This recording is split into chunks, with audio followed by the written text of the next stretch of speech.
Mansur, ngomong saham, saham, saham, saham, jangan saham. Petren lurusin. Emang kita lagi ngurusin apa? Emang kita ngurusin saham itu, emang ngurusin apa? Emang kita ngurusin kemudian masuk perusahaan sana, perusahaan ini, menyebut itu. Emang buat siapa? Yang saya lakukan buat Petren. Bisa saya ngajak ngomong Anda semua. Saya butuh duit 1 triliun buat ngerjain Petren. Bisa.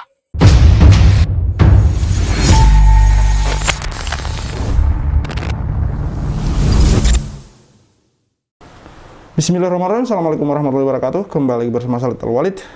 4 sebab bisnis Python Pak Yusuf Mansur ditinggal penggunanya. Jadi kali ini nggak ditulis Yusuf Mansur ya, tapi Pak Yusuf Mansur.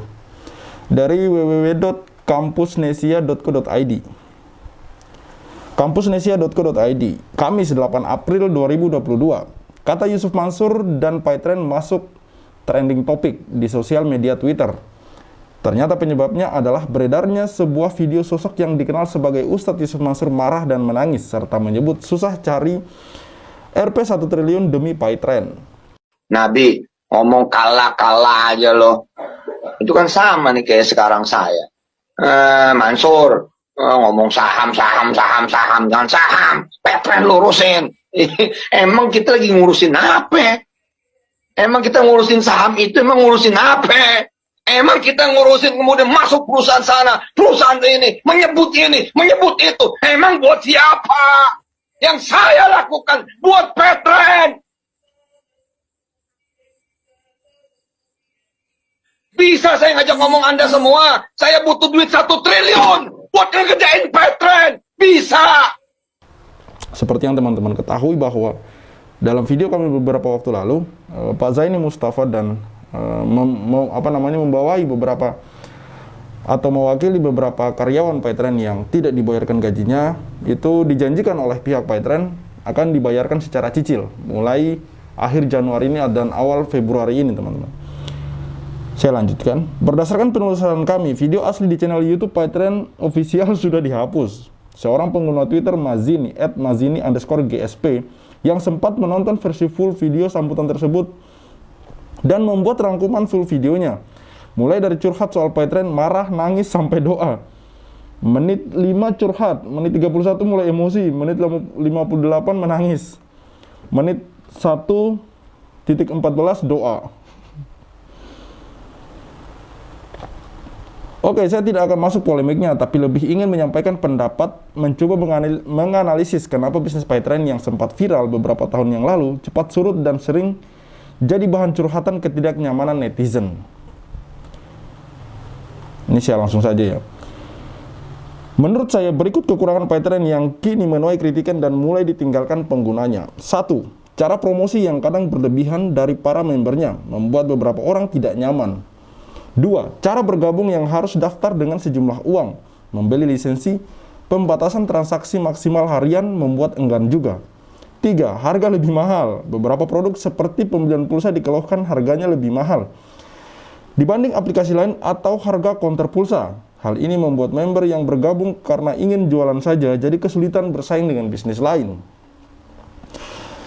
4. Dijalankan dengan sistem MLM. Yang paling saya soroti adalah bagaimana Python dijalankan, yaitu sistem MLM. Member yang ingin dapat komisi besar harus terus-menerus mengajak orang lain bergabung.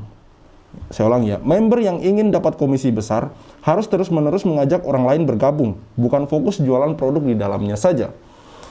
Oleh karena itu, jangan heran jika sering diprospek oleh pengguna Python dan selalu didorong untuk mengajak orang lain bergabung agar dapat komisi dan tentu saja demi komisi upline Anda. Ya, saya pernah juga posting bahwa seorang yang pernah bergabung di Python dan kemudian memutuskan untuk keluar di saat dia sudah memiliki banyak downline karena dia merasa bahwa ini tidak jauh beda dengan money game, teman-teman. Dan ini, tulisan ini kemudian kembali mengulang dan mengatakan bahwa ini mereka mendapatkan pemasukan besar ya dari mengajak orang. Ya kalau sudah bahasanya seperti itu ya ini tidak jauh-jauh dari money game, teman-teman. Karena iya, MLM itu ada yang bagus juga ketika itu mengandalkan produk, teman-teman. Namun di sini seperti yang teman-teman ketahui bahwa produk bukanlah tujuan utama, tapi mengajak orang mencari downline. Ya, kita mau katakan apa lagi, teman-teman? Di sini ada video dari Thaibah TV, Pak Darso Arif Bakuama. Langsung saja kita simak video beliau. Kembali dengan saya Darso Arif Bakuama di Thaibah TV. Kita kali ini masih membicarakan soal PayTrend-nya Jam'an Nur Khotim Mansur, Yusuf Mansur, dan karyawan PayTrend itu sendiri.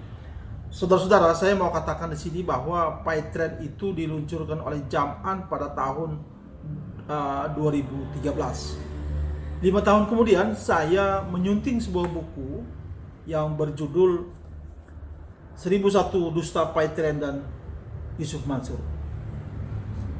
Buku ini saya sunting dari berbagai macam sumber. Sumber-sumber itu menyebutkan bahwa begitu banyak kebohongan yang Jam'an, yang Yusuf Mansur ungkapkan dalam rangka dia merekrut orang untuk membeli aplikasi PayTrend. Hari ini saudara-saudara, kita masih bisa menelusuri bagaimana Jam'an begitu bombastis menjual tanda kutip PayTrend dalam rangka merekrut orang untuk membeli aplikasi PayTrend itu. Dan terbukti hari ini apa-apa yang pernah Jam'an ungkapkan, yang pernah Jam'an bicarakan, yang pernah Jam'an bangga-banggakan terhadap PayTrend itu, hari ini terbukti bahwa semua itu bohong adanya. Sampai hari ini perusahaannya Jam'an itu PayTrend sudah bangkrut. Kantornya pun informasi terakhir yang saya dapatkan sudah dijual, namun belum juga laku. Aset-asetnya maksud saya. Kemudian saudara-saudara, pada Januari 2022, 1 tahun yang lalu, ada belasan mantan karyawan PayTrend yang menuntut hak-hak mereka yang belum dibayarkan oleh PayTrend. Ketika itu gaji dan lain sebagainya itu sudah tertunggak oleh PayTrend selama 2 tahun. Berarti sudah belum dibayar sejak tahun 2020. Berarti hari ini sudah 3 tahun lamanya para karyawan PayTrend itu belum dibayarkan hak-hak mereka.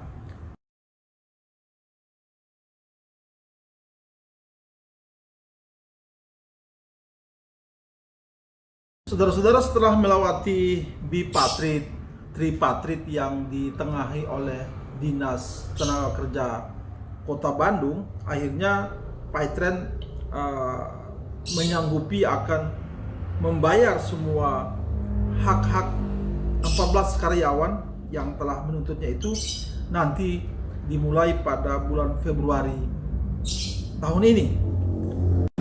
Ya, ini seperti apa yang dikatakan oleh Pak Zaini Mustafa dalam channel YouTube Jihad TV ya. Kalau tidak salah itu 5 Februari janji dari pihak PayTrend Yusuf Mansur ini akan mulai mencicil gaji karyawan PayTrend yang menurut saya ini sangat miris ya. Sudahlah karyawan ini tidak digaji, tidak diberikan haknya, begitu mereka menuntut dan mereka menang pun, ini di media soal di Senaker Bandung ya, mereka menang pun itu mereka masih nyicil gitu, bayarnya itu masih nyicil. Ini sangat-sangat bertolak belakang seperti apa yang dikatakan oleh Yusuf Mansur ya. Sedekah, beri ini, memberikan, saling berbagi segala macam. Bahkan dia sering memotivasi orang untuk menolkan nomor rekening gitu. Namun kenyataannya hari ini harusnya Yusuf Mansur adalah orang yang paling bertanggung jawab ketika ada masalah dengan PayTrend, karena dia adalah orang yang adalah salah satu inisiator, orang yang sangat berperan penting dalam nama PayTrend ini, teman-teman. Jadi harusnya hari ini dia yang paling bertanggung jawab dengan adanya masalah di internal PayTrend ini, teman-teman. Bagaimana tidak ada karyawan yang tidak dibayarkan, lalu ketika mereka berniat untuk mengembalikan hak-hak dari karyawan ini, caranya pun dicicil, teman-teman. Sangat zolim sekali, teman-teman. Dan ini pun masih akan kita pantau, kita lihat apakah benar-benar dibuktikan janjinya akan mulai dicicil bulan Februari ini atau tidak, teman-teman. Walaupun nanti akan dicicil selama beberapa kali. Saudara-saudara, akhirnya pada September 2022, PayTrend kemudian mengumpulkan banyak karyawannya, hampir semua karyawannya. Kemudian kepada karyawan-karyawan itu Paytren menyatakan bahwa mereka dalam posisi ter-PHK. Kemudian oleh Paytren dijanjikan uang pesangon mereka dan akumulasi gaji tersisa mereka nanti akan dibayar pada akhir Desember 2022. Sebuah dokumen yang sampai ke tangan saya menyebutkan bahwa ada beberapa karyawan yang pada bulan November itu meminta kepada manajemen Paytren yang tersisa. Mereka memintakan rincian dari uang pesangon mereka, kemudian rincian dari akumulasi gaji yang belum terbayarkan. Namun permintaan mereka itu sampai saat ini belum diberikan oleh pihak Paytren. Saudara-saudara, apakah Paytren jadi membayar pesangon dan akumulasi gaji para karyawannya pada akhir Desember yang lalu? Ternyata sama sekali tidak. Bisa bayangkan, Paytren itu menjanjikan bahwa uang pesangon dan akumulasi gaji mereka akan dibayar pada tanggal 30 Desember 2022. Suatu janji yang gak masuk akal ketika orang-orang siap-siap untuk berlibur akhir tahun dan awal tahun. Paytren malah menjanjikan untuk terjadi pembayaran. Di bulan November ya, tadi sudah saya sebutkan, karyawan meminta rincian gaji dan uang pesangon mereka tapi tidak diberikan oleh Paytren. Saudara-saudara, sampai pada Januari ini janji uang pesangon dan gaji yang belum terbayar itu belum juga dibayar oleh Paytren. Kemudian sebuah pesan dari pihak manajemen yang beredar di kalangan karyawan Paytren yang akhirnya sampai kepada saya juga, saya bacakan di sini. Begini bunyinya. Teman-teman seperjuangan, Assalamualaikum warahmatullahi wabarakatuh. Pada tanggal 30 Desember 2022, pesangon untuk inisiatif PHK massal 24 September 2022 seyogyanya akan tertunaikan. Namun aliran tunai dari pembeli aset perusahaan belum terrealisasi sebagaimana yang diperjanjikan. Berbagai kendala masih belum teratasi oleh pembeli. Berarti Paytren sedang menjual aset-asetnya. Mungkin kantornya juga dijual.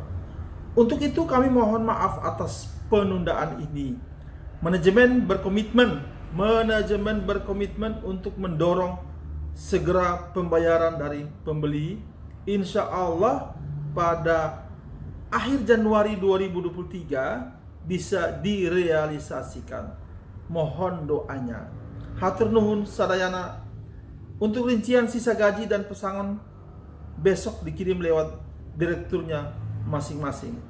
Hormat kami manajemen. Tetapi 1 minggu yang lalu saya bertemu dengan salah satu mantan karyawan Paytren di Bandung.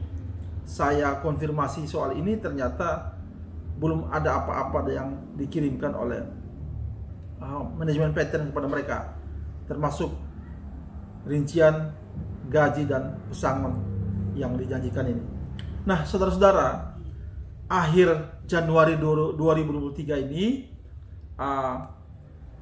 akan dibayarkan pesangon dan akumulasi gaji yang tersisa para karyawan Paytren. Apakah saudara-saudara masih percaya dengan janji Paytren ini? Paytren itu adalah wajahnya Jam'an. Paytren itu adalah cerminannya Jam'an. Nah, kalau Jam'an itu suka mengobrol janji, yang janjinya itu akhirnya juga tidak terrealisasikan, maka bisa jadi Paytren adalah setali 3 uang dengan Jam'an, hanya bisa ngobrol janji. Jadi ada 2 janji Paytrend kepada karyawannya. Pertama, pada akhir Januari ini, 1 minggu lagi dari sekarang, adalah akhir Januari, akan membayar sisa gaji dan pesangon. Dan pada tanggal 5 Februari nanti, 14 karyawan yang menggugat lewat Dinas Tenaga Kerja Kota Bandung juga harus dibayarkan oleh Paytrend.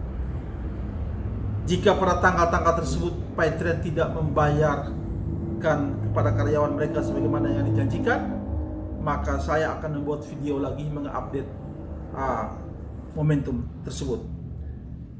Terima kasih banyak saudara-saudara atas perhatiannya. Oh, sebelum saya akhiri ini, saya mau katakan di sini bahwa ada satu mantan orang penting dalam manajemen keuangannya Paytrend. Lewat temannya dia menyampaikan bahwa dia tidak percaya bahwa Paytrend akan sanggup membayar sisa-sisa hak para karyawannya. Kenapa? Karena Paytrend memang sama sekali tidak punya uang untuk melakukan itu. Kalau itu saja benar, kalau itu benar adanya, maka Paytrend sama juga seperti zaman, hanya bisa mengumbar janji. Nah, kalau sudah begini saudara-saudara, bagi para pemuja dan pendukung Jam'an, cobalah Anda mendorong Jam'an untuk membuka donasi lewat media sosial yang biasa dilakukan oleh Jam'an. Membuka donasi, mengajak orang-orang untuk berdonasi untuk membayar karyawan-karyawan Paytrend. Siapa tahu masih banyak orang yang berbaik hati untuk membantu Jam'an untuk membayar sisa-sisa gaji dan PHK para karyawan Paytrend. Wallahu a'lam bishawab. Silakan mencoba. Ya, kalau saya, ini Pak Dar Syarif masih terlalu baik ya, masih menyarankan untuk membuka donasi, yang bagi saya itu konyol ya, ketika Yusuf Mansur menjalankan bisnisnya sendiri di mana itu merugikan orang. Banyak orang-orang yang merasa dirugikan di sana, para investor. Ada beberapa orang yang kita wawancarai, mereka member-member Titanium yang sudah menyetorkan sejumlah duit 10 jutaan lebih, namun kenyataannya apa yang dijanjikan akad awal itu tidak sesuai dengan kenyataan yang terjadi. Dan hari ini mereka menuntut hak-haknya. Belum lagi ini, dalam konten ini yang kita bahas adalah para karyawan yang tidak dibayarkan gajinya. Dan kemudian kita menunggu ke depan bagaimana kemudian janji ini apakah akan ditepati apa atau tidak gitu. Yang mana ditepati saja sebenarnya masih miris, karena ini gaji karyawan yang seharusnya sudah dibayarkan sejak beberapa tahun yang lalu, sejak mereka bekerja di Paytrend. Namun kemudian dibayarnya hari ini, itu pun karena sudah dibantu oleh Pak Zaini Mustafa selaku kuasa hukum, dibantu pun mereka masih bayarnya secara cicil, teman-teman. Jadi ini bagi saya sangat zolim sekali, teman-teman. Dan mari kita tunggu bersama-sama apakah janji dari Paytrend dan Yusuf Mansur ini bisa ditepatin atau tidak, teman-teman. Saya Khalid Al-Walid, see you on the next videos.